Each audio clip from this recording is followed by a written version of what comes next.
आप सभी को जय मसीह की बाइबल क्यूज चैनल में आप सभी का स्वागत है। आज हम जानेंगे परमेश्वर कैसे लोगों को ढूंढता है। बाइबल में लिखा है, पहला सामुएल 13 अध्याय उसके 14 पद में लिखा है, यहोवा ने अपने लिए एक ऐसे पुरुष को ढूंढ लिया है जो उसके मन के अनुसार हो। जिस पुरुष को यहोवा परमेश्वर ने ढूंढ लिया है जो उसके मन के अनुसार है, वह कौन है? वह पुरुष दाऊद है मेरे प्रियो। दाऊद परमेश्वर के मन के अनुसार था। यही गवाही परमेश्वर ने दाऊद के लिए दी है। इसका मतलब है कि हम भी दाऊद के जैसे बने तो परमेश्वर के मन के अनुसार बन सकते हैं। दाऊद वफादार था। वह अपने पिता की भेड़ बकरियां चराता था। अगर कोई शेर या भालू भेड़ या बकरी का बच्चा उठा ले जाता था तो वह उसके पीछे भागकर उसको उसके मुंह से छीन लाता था और उसको मार डालता था। पहला सामुएल 17 अध्याय 34 से 36 पद में इस घटना के बारे में लिखा हुआ है। परमेश्वर ने उसकी यह वफादारी स्वर्ग से देखी और सोचा कि जो इंसान इतनी वफादारी से जानवरों को चराता है, अगर उसको राजा बनाया जाए तो वह प्रजा को भी इसी तरह संभालेगा।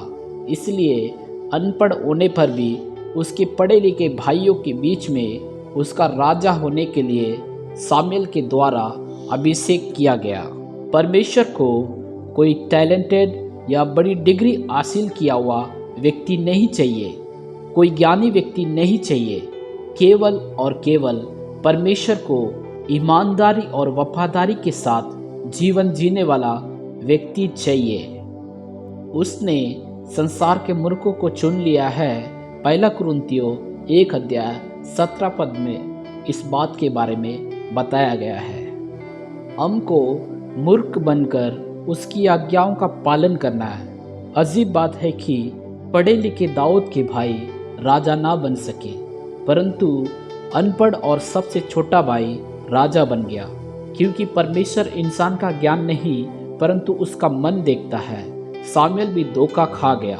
वह तो दाऊद के सबसे बड़े भाई का अभिषेक करने जा रहा था, परंतु परमेश्वर ने मना किया और कहा, तू तो उसको बाहर से देखता है परंतु मैं अंदर से देखता हूँ। तेरे देखने में और मेरे देखने में फर्क है। पहला सामुएल 16 अध्याय उसका 1 पद से 13 पद में इस बात के बारे में वर्णन किया गया है।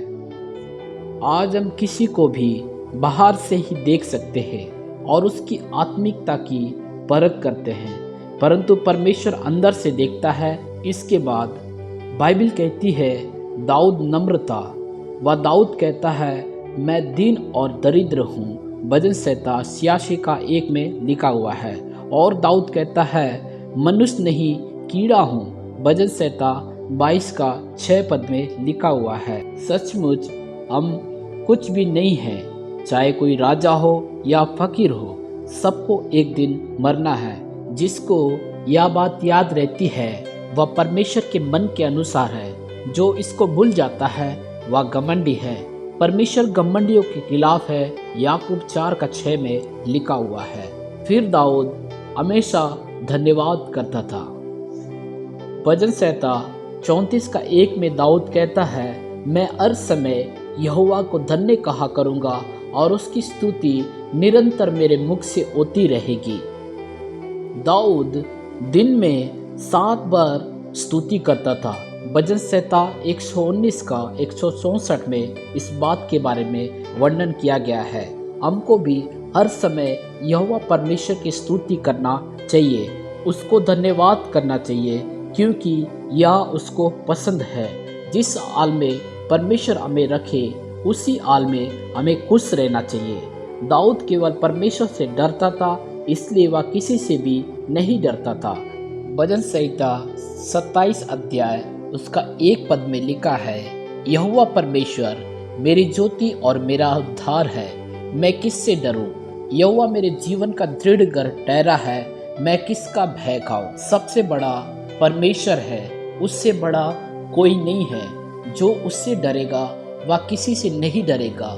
गलती सबसे होती है, दाऊद से भी पाप हुआ, परंतु उसका पाप बताने पर तुरंत उसने अपने पाप को मान लिया और उसको लिखकर उसका गीत बनाकर सबको सुना दिया। भजन संहिता 51 अध्याय में इस बात का वर्णन किया गया है। आज हम अपना पाप छिपाते हैं। जो पाप छिपाता है वह परमेश्वर के मन के अनुसार नहीं है। परमेश्वर केवल चाहता है कि कोई भी अपना पाप ना छिपाए, अपने पापों को मान लेना चाहिए, क्योंकि परमेश्वर सच्चाई चाहता है। भजन संहिता 51 के 6 पद में इस बात के बारे में लिखा है, यदि हमारे जीवन में कोई भी पाप है तो उसको तुरंत यीशु के लहू के द्वारा दूर करें। पापों के लिए यीशु का लहू बहाया गया है, उसके मन के अनुसार बनने के लिए दाऊद की तरह अपने सब पापों को मानकर छोड़कर पवित्र बने। जब हम ऐसा करेंगे तभी ही हम परमेश्वर की इच्छा के अनुसार चलने वाले होंगे और तब ही परमेश्वर हमें उपयोगी पात्र बनाने के लिए ढूंढेगा। यदि हम अपने पापों को नहीं मानेंगे, छोड़ेंगे नहीं, अपनी बुराइयों से मन नहीं फिराएंगे, तो हम परमेश्वर के मन के अनुसार चलने वाले नहीं होंगे।